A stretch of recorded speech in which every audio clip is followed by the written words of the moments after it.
Hallelujah. आप सभी को जय मसीह की।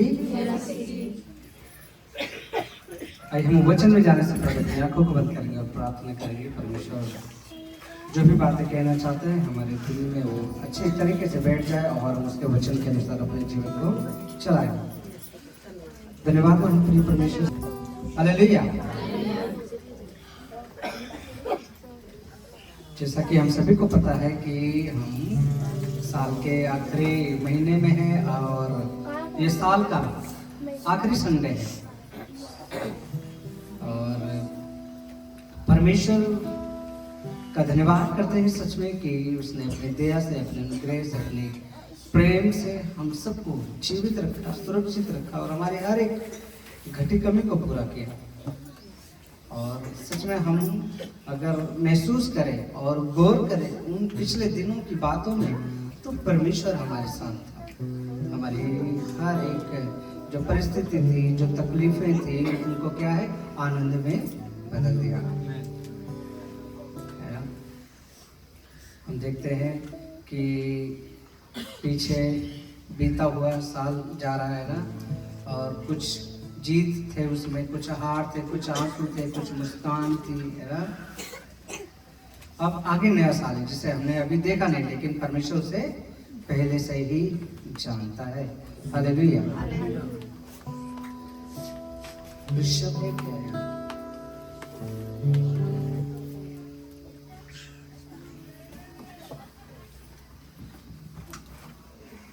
ठीक है, कोई भजन संहिता 65 का 11 निकाल सकते हैं?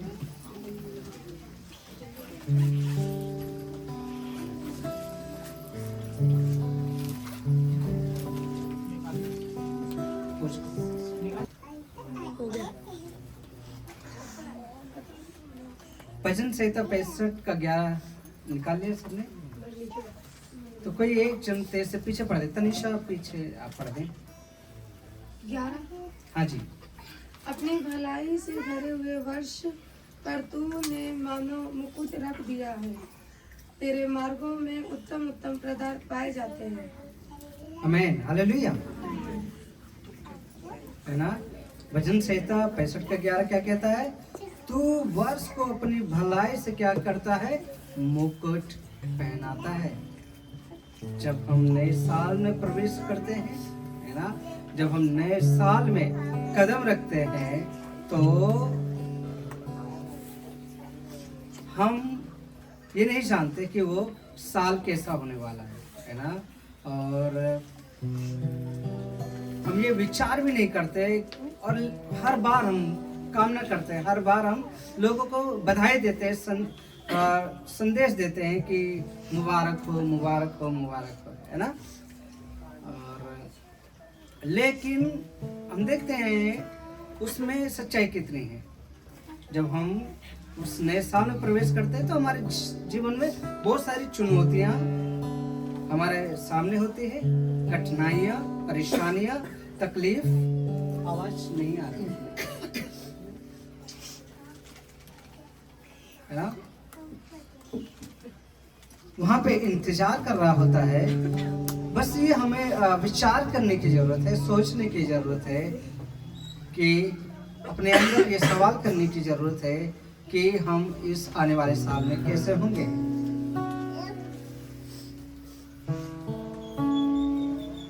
हम सोच सकते हैं, विचार कर सकते हैं कि बीता हुआ साल जो कि अभी गया है वो हमारे लिए एक सीख है, रिफ्लेक्शन है।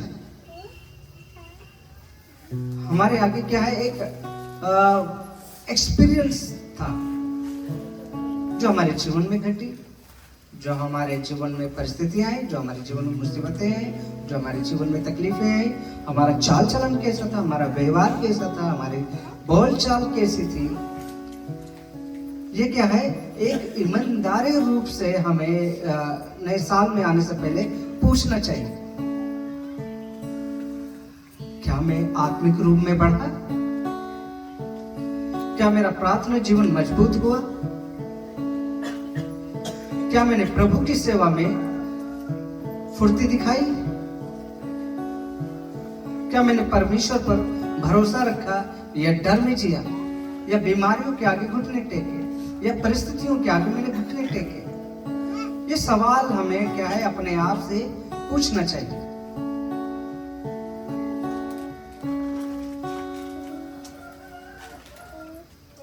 विलाप गीत 3 का 40 को पढ़ सकते हैं क्या? पुराने नियम में विलाप गीत 3 का 40।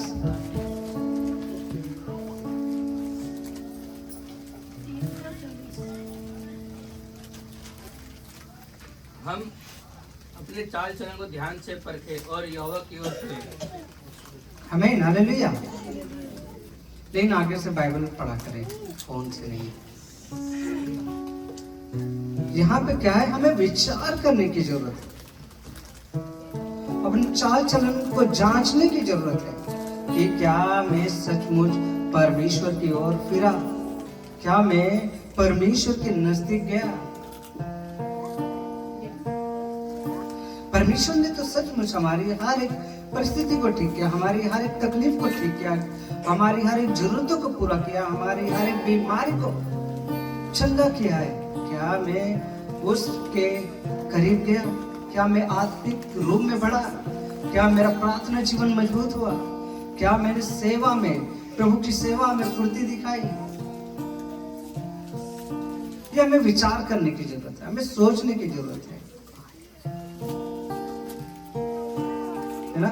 हमें इस पर क्या है, बहुत गहराई से मनन करने की जरूरत है। हमें सच में ये नहीं सोचना चाहिए कि मनुष्य को दिखाने के लिए तो मेरा जीवन बहुत बेहतरीन है, लेकिन परमेश्वर तो हमारे जीवन को जांच रहा है, देखता है। हमें ये सीख लेने की जरूरत है कि बीते साल की गलतियां हमारा अंत नहीं हो सकती, वह हमारे लिए सीख है ना। जो बीत गया तो बीत गया, जो बातें हमारे जीवन में थी, जो हमने गलतियां की, जो हमने है ना आनंद किया इस संसार के साथ, वो सब क्या है, बीत गई है। वो हमारे लिए सीख है,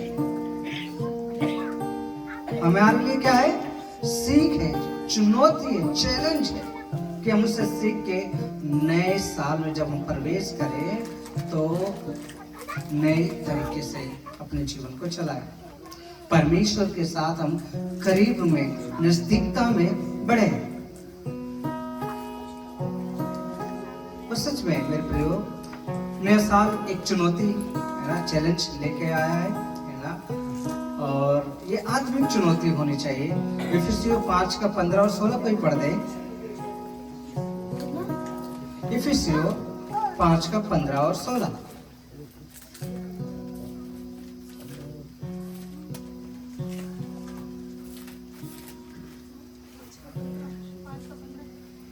और 16। इसलिए ध्यान से देखो कि कैसे चाल चलते हो, निर्बुद्धियों के सामान नहीं पर बुद्धिमानों के सामान चलो। अवसर वो बहुमूल्य समझो क्योंकि दिन बुरे हैं। 16 पढ़ दिया ना। हाँ। आमीन। हमें समय को क्या करना चाहिए, ठीक रीति से काम में लाना चाहिए, अपने चाल चलन को ठीक करना चाहिए, अपने विचार को ठीक करना चाहिए, अपनी सोच को ठीक करना चाहिए, परमेश्वर के साथ नजदीकता बढ़ानी चाहिए। और समय जितना तुम्हारे पास होता है उसमें कोशिश करें कि मैं परमेश्वर के लिए समय निकालूं, उसके वचन पढ़ने में, उसकी आराधना करने में, है ना, उसके स्तुति करने में, लोगों के लिए प्रार्थना करने में मैं समय बिताऊं। लेकिन नहीं, खाना खाते समय भी रील देखना होता है, टीवी ऑन कर लेना होता है, घूमना फिरना हो तो फोन चला लेंगे, है ना।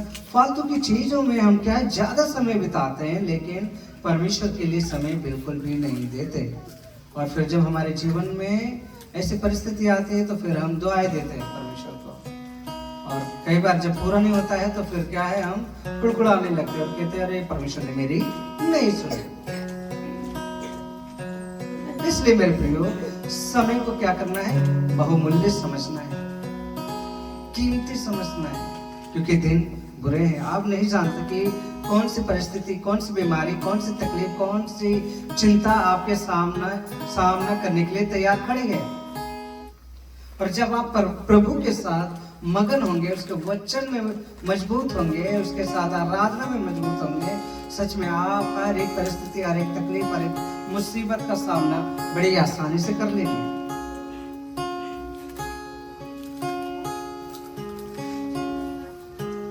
इसलिए आलस्य को छोड़ो, प्रार्थना में दृढ़ बनो, वचन पढ़ने में नियमित बनो। विश्वास की जो हम चुनौती इब्रानियों 11:6 देख सकते हैं। इब्रानियों 11:6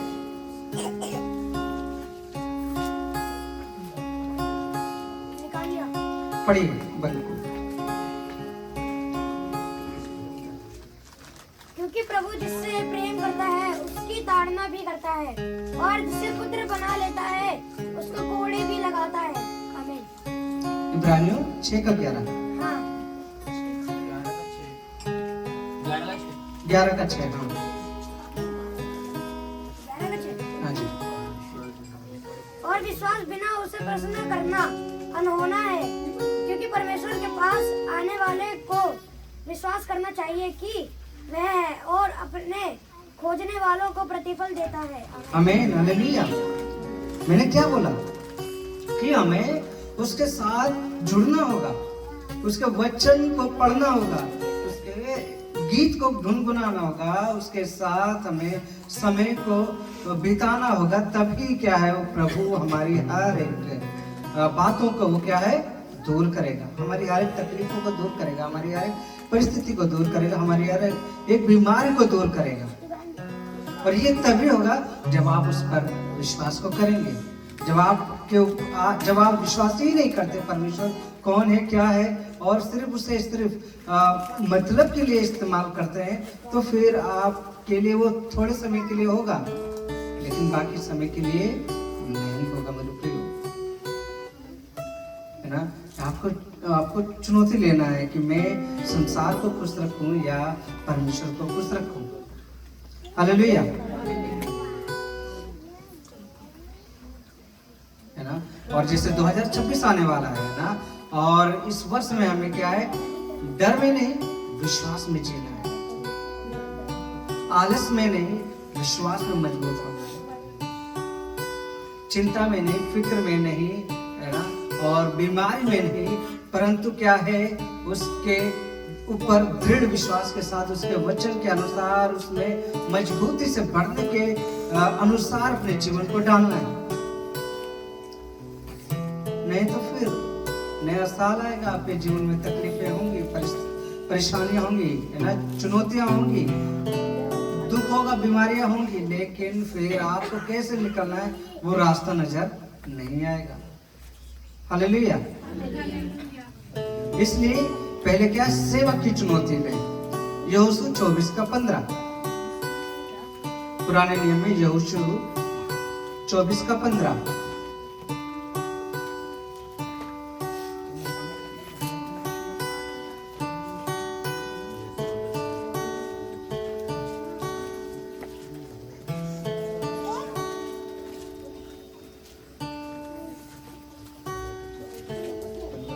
ये वचन न पढ़ने की ही कमी है कि आप लोग को ढूंढना पड़ता है काफी। और यदि यहोवा की सेवा करनी तुम्हें बुरी लगे, तो आज सुन लो कि तुम किसी की सेवा करोगे, चाहे उन देवताओं की जिनकी सेवा तुम्हारे पुरखा मानव के उस पार करते थे, और चाहे एमोरियों के देवताओं की सेवा करो जिनके देश में तुम रहते हो, परंतु मैं तो अपने घराने समेत यहोवा की सेवा नहीं करूंगा। आमीन, हालेलुया। ये आपको सोचना चाहिए, आपको चुनौती लेना है, आपको चैलेंज लेना है कि मैं किसकी सेवा करना चाहता हूँ, मैं किसके साथ जुड़ना चाहता हूँ, मैं किसके प्रेम को पाना चाहता हूँ। ये आपको चुनौती लेने की जरूरत है, और आपको अपने अंदर से, अपने मन के अंदर से, दिल की गहराई से घोषणा करने की जरूरत है, मैं और मेरा घराना परमेश्वर की ही सेवा करेंगे और उसको ही ढूंढेंगे, उसकी ही खोज में लगेंगे। और इसलिए बाइबल कहते हैं नए नियम में कि मांगो तो तुम्हें दिया जाएगा, ढूंढो तो तुम पाओगे, खटखटाओ तो तुम्हारे लिए खोला जाएगा। हालेलुया। और जब तुम किसी मुश्किल में फंस जाते हो और तब उसे ढूंढते हो, तो फिर ऐसे कैसे होगा? इससे पहले आप ढूंढे ना, परमेश्वर को पूछें, परमेश्वर को पुकारें, परमेश्वर से बातचीत करें, आप उसके साथ रिलेशन को रखें। आप उसे जाने की है कौन वो,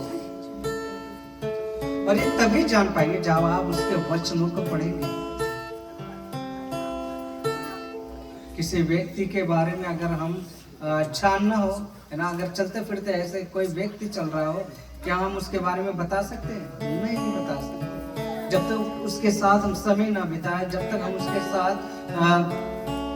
टाइम स्पेंड ना करें, तब तक हम बता ही नहीं सकते कि उसका व्यवहार कैसा है, उसका बोल चाल कैसा है, उसका चाल चलन कैसा है। ऐसे मेरे प्रियो, जब तक हम परमेश्वर के वचन को नहीं पढ़ेंगे, उसके साथ सहभागिता नहीं रखेंगे, उसके साथ हम वो जुड़ा वो कनेक्शन नहीं रखेंगे, आप परमेश्वर को जान ही नहीं सकते। फिर तो आप दो नाव में ही सवार रहेंगे और आप सिर्फ संडे अटेंड करेंगे और सुनेंगे, बस वचन सुना, बस हो गया, काफी है। इसलिए बाइबल क्या कहते हैं? सिर्फ सुनने वाले नहीं, बल्कि क्या है, उसे महसूस करने वाले, उसे मानने वाले बनो। हालेलुया, है ना? उसके सेवक बनो, उसके दास बनो।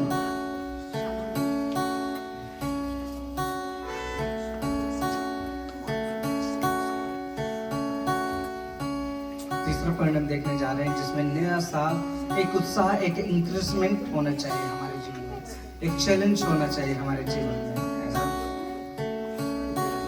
मेरे प्रिय भाइयों और बहनों, है ना, परमेश्वर हमें चुनौती देता है ना, लेकिन वो हमें कभी भी अकेला नहीं छोड़ता। हमें ताड़ना देता है, लेकिन वो हमें क्या है, इसलिए ताड़ना देता है ताकि हम सुधरे, सीखें। यशायाह 41 कोई पढ़ सकते हैं?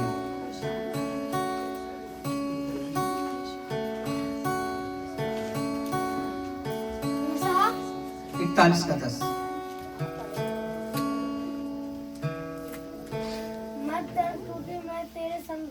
इधर उधर मत ताक, क्योंकि मैं तेरा परमेश्वर हूँ। मैं तुझे दृढ़ करूंगा और तेरी सहायता करूंगा। अपने धर्म में दाहिने हाथ में से मैं तुझे संभाले रहूंगा। आमीन, हालेलुया। कुछ नहीं आप कहता है, मत डर, मैं तेरे साथ हूँ। जब परमेश्वर हमारे साथ है तो हम क्यों उसके साथ को इनकार करें, उसके साथ लेने से दूर भागे, है ना? दूर भागने का अर्थ आप समझ रहे होंगे, संसारिकता की अभिलाषाओं में खोना, संसार को ज्यादा महत्व देना। और इस कारण से हम क्या है, सच में बहुत दुख और तकलीफों का सामना अपने जीवन में करते हैं। और बाइबल हमें कहते हैं कि मत डर, क्योंकि मैं तेरे साथ हूं, है ना? और परमेश्वर हमारे आगे चलता है। कोई व्यवस्था विवरण 31 का 8 पढ़ दें। व्यवस्था विवरण 31 का 8, और कोई फिलिपियो 4 का 13 भी निकाल सकते हैं। और तेरे आगे आगे चलने वाला यहोवा है, वह तेरे संग रहेगा और ना तो तुझे धोखा देगा और ना तुझे छोड़ेगा। इसलिए मत डर और तेरा मन कच्चा ना हो। आमीन, हालेलुया। परमेश्वर हमारे आस-पास रहता, हमारे आगे आगे रहता है। और हम मंगलवार की जो बाइबल स्टडी है, वहां पर हम देख रहे हैं कि परमेश्वर कैसे कैसे, है ना, इस्राएलियों को, है ना, मिस्र की गुलामी से निकालता है और कैसे कैसे वो उनके आगे आगे चलता है और उनकी अगुवाई करता है। वैसे मेरे प्रिय, सच में वो आज भी हमारे आसपास है, हमारे सामने चलता है और हमें हर एक मुसीबत से, हर एक तकलीफ से निकालने में वो क्या है, तत्पर रहता है। लेकिन हम कई बार परमेश्वर को याद न करके संसार को ज्यादा याद करते हैं, संसार में ज्यादा खोते हैं, और इस कारण से हम उसमें फंसते चले जाते हैं। हालेलुया। फिलिपियो 4 का 13, जो मुझे सामर्थ देता है उसमें मैं सब कुछ कर सकता हूँ। आमीन, हालेलुया। जब आप अपना सामर्थ्य, अपनी ताकत, अपना बल, अपनी सोच, अपने विचार, अपने चलने का तरीका परमेश्वर को दे देते हैं, परमेश्वर को बोल देते प्रभु मैं तो निर्बल हूँ, है ना, और मैं अब क्या है तेरे हाथ में अपने आप को देना चाहता हूँ, अब तू ही चला मुझे। बाइबल क्या कहती है, जो मुझे सामर्थ्य देता है मैं उसमें सब कुछ कर सकता हूँ। फिर आपकी जितनी भी योजना है, जितने भी प्लान है, जितने भी आपको जो भी चाहिए परमेश्वर उसे पूरा करेगा। हालेलुया।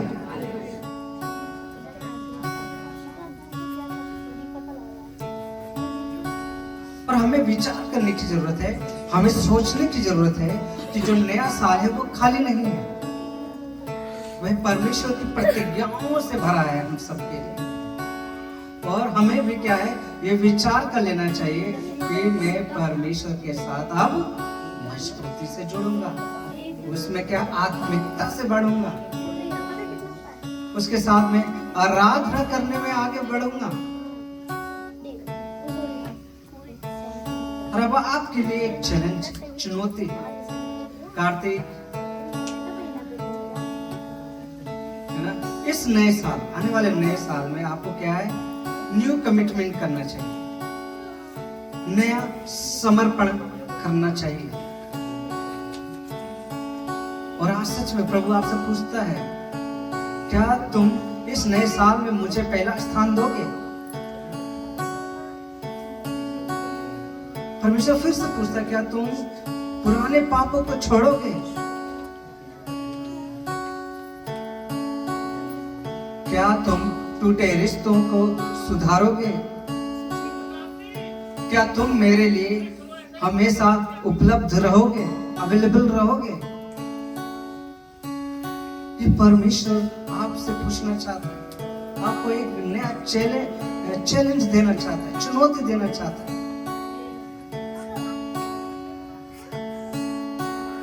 अगर हम रोमियो 12:1 देखें, उसमें वचन कहता है, अपने शरीरों को जीवित बलिदान करके चढ़ाओ। हालेलुया। अपनी मन की इच्छा नहीं, अपने विचार नहीं, अपनी सोच नहीं, अपना आनंद नहीं, हमें हमेशा अपने विचार को परमेश्वर के लिए दे देना चाहिए, अपने विचार को परमेश्वर से पूछना चाहिए। ये सोचना चाहिए कि क्या मेरे विचार में परमेश्वर है कि नहीं, मेरी सोच में परमेश्वर है कि नहीं।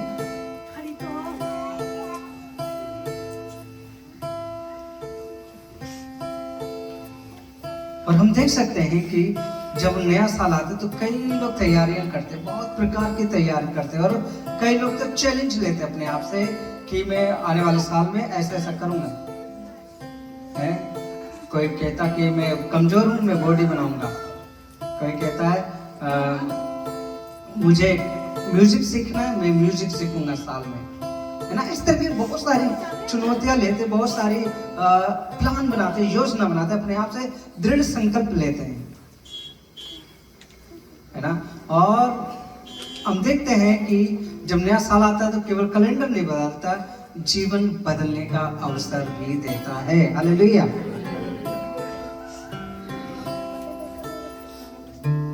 नया साल, नया निर्णय ले, नया न्यू डिसीजन ले, है ना। आज ये वचन सुनने के बाद हमें निर्णय लेना होगा कि मैं पीछे नहीं, आगे बढ़ूंगा, मैं शिकायत नहीं, हमेशा परमेश्वर को ही चुनूंगा, मैं डर नहीं, विश्वास में आगे बढ़ूंगा, मैं चुप नहीं, गवाही दूंगा।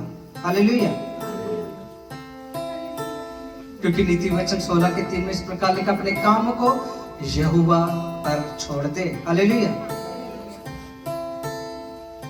तो मेरे प्रिय, सच में आपको इस समय मैं चुनौती देना चाहता हूं परमेश्वर की ओर से, आपको चैलेंज देना चाहता हूं कि क्या आप इस आने वाले नए साल में अपने आप को परमेश्वर के हाथ में सौंपने के लिए तैयार हैं? यदि हाँ तो अपने हाथों को उठाएं, है ना, सिर्फ दिखाने के लिए, अपने दिल से सोच के अपने हाथों को उठाएं। क्या आप आलस्य से छोड़ने को तैयार हैं? है ना? इस आने वाले साल में हम ये ठान लें कि मुझे अगर संगति 10 बजे शुरू है तो मैं 10 बजे ही पहुंचूंगा, या 5 मिनट पहले पहुंचूंगा, 5 मिनट बाद नहीं पहुंचूंगा। क्या आप ये चैनल लेने के मजाक बिल्कुल भी नहीं करना है इसमें, है ना? अगर आप मजाक करते हैं तो फिर परमेश्वर आपका मजाक बनाएगा, इसलिए परमेश्वर को टट्टों में उड़ाया नहीं जाता है। क्या आप वायदा करते हैं कि मैं समय से कलिसिया में आऊंगा, चाहे कोई सा भी फंक्शन क्यों ना हो, मैं समय से आऊंगा, समय से आऊंगी। कोई भी काम है, मुझे पता है कि इस दिन ये प्रोग्राम है, तो उससे पहले जितने भी काम है 2-3 घंटे पहले ही निपटाऊंगा। हालेलुया। प्रार्थना में दृढ़ बनूंगा। हाथों को उठाए जो दृढ़ बनना चाहता है कि मैं प्रार्थना खूब करूंगा, लोगों के लिए प्रार्थना करूंगा, लोगों को याद करके प्रार्थना करूंगा, देखूंगा कौन कहाँ किस मुसीबत में है, क्या जरूरत है, मैं प्रार्थना करने के लिए हमेशा तैयार रहूंगा, है ना? ये आप मेरे लिए नहीं खड़ा कर रहे, सच में परमेश्वर उपस्थित है। वचन क्या कहता है? मैं तुम्हारे आस पास रहता हूँ। वचन पढ़ने में नियमित बनूंगा। वचन को पढ़ना, शेयर करना, चाहे वो किसी भी प्लेटफॉर्म में, इंस्टाग्राम, फेसबुक, कहीं पर भी हो, वचन को बांटने में अपने हाथों को उठाएं, क्योंकि बाइबल क्या कहती है? विश्वास बिना उसे प्रसन्न करना असंभव है, अनहोना है। और अगर आप विश्वास नहीं करते तो आप ये नहीं कर पाएंगे।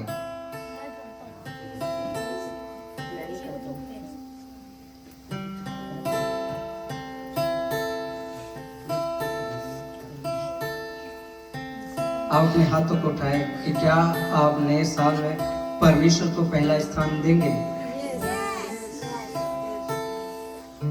आप अपने हाथों को उठाकर ही रखें और ये वायदा करें कि आप पुराने पापों को छोड़ोगे। चाहे वो चुगली हो, फालतू की बातें हो, है ना, झूठ बोलना हो, लड़ाई झगड़े वाली बातें हो, है ना, और भी प्रकार के नशा हो, कुछ भी हो जो परमेश्वर के विरोध में है, वो क्या आप छोड़ने के लिए तैयार हैं? क्या तुम टूटे रिश्तों को सुधारने के लिए तैयार हो? है ना? क्या तुम परमेश्वर के लिए उपलब्ध रहने के लिए तैयार हो?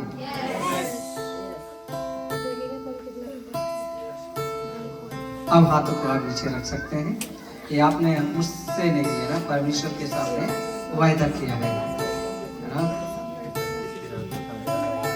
आइए हम प्रार्थना करेंगे। इस समय अपनी आंखों को बंद करेंगे और जो भी वायदा आपने किया है परमेश्वर के आगे, और उन वायदों को याद करते हुए परमेश्वर से कहे, प्रभु सच में आज मैं अपने आप को तेरे हवाले कर देना चाहता हूँ।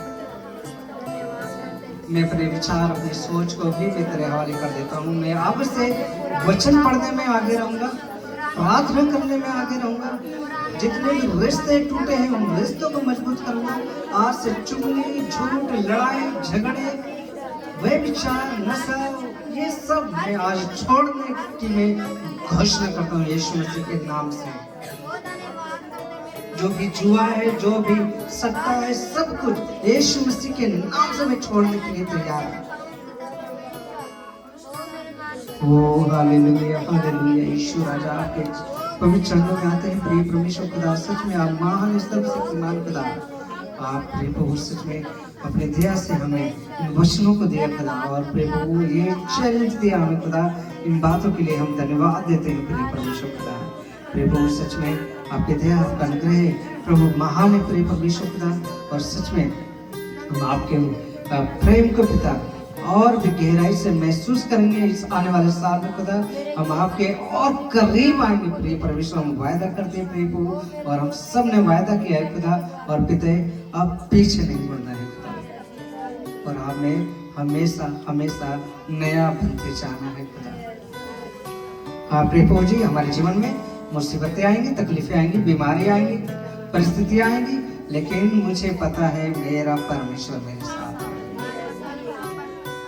हालेलुया यीशु। और मैं अब से तुझे पहला स्थान दूंगा प्रिय प्रभु, किसी भी रीति से प्रिय परमेश्वर, चाहे वो दान हो चाहे दशमांश हो प्रिय परमेश्वर खुदा प्रिय प्रभु, क्योंकि आपका वचन कहता है सारे दान और दशमांश मेरे भवन में लेकर आ जाओ, है ना, ताकि किसी भी प्रकार की इस कलीसिया में कमी ना रह जाए। हाँ पिता, अब मैं अपने घर को नहीं प्रिय प्रभु पहला स्थान तुझे दूंगा खुदा। हाँ प्रिय परमेश्वर, और खुदा मैं अपने बच्चों को भी प्रिय परमेश्वर खुदा, और अपने चीजों को भी प्रिय परमेश्वर खुदा आप में समर्पित करना चाहता हूँ। हाँ प्रिय प्रभु, सच में आपसे मैं इंकरेज करूंगा अपने बच्चों को, अपने रिश्तेदारों को, अपने पति को, अपने पत्नी को प्रिय प्रभु जी, और अपने माता पिता को भी प्रिय परमेश्वर की वो प्रभु को पहला स्थान दे, क्योंकि सच में हम जानते प्रिय प्रभु कि आपने हमारे लिए कितना किया है खुदा। और प्रिय प्रभु, आप केवल हमसे कुछ नहीं चाहते, आप चाहते कि हम आपसे प्रेम करें, आपकी ओर मुड़े खुदा। हाँ प्रिय परमेश्वर खुदा, प्रिय प्रभु जी, सच में जब हम इन बातों को पीछे छोड़ते हैं, पुराने जीवन को पीछे छोड़ते हैं, तो पिता हम में किसी भी प्रकार की कमी नहीं होगी, ये मैं विश्वास करता हूँ। और अब मैं खुदा सच में आपके साथ ज्यादा से ज्यादा समय बिताऊंगा। सारी आदर सारी महिमा आपके नाम को देते विनती प्रार्थना प्रिय प्रभु यीशु मसीह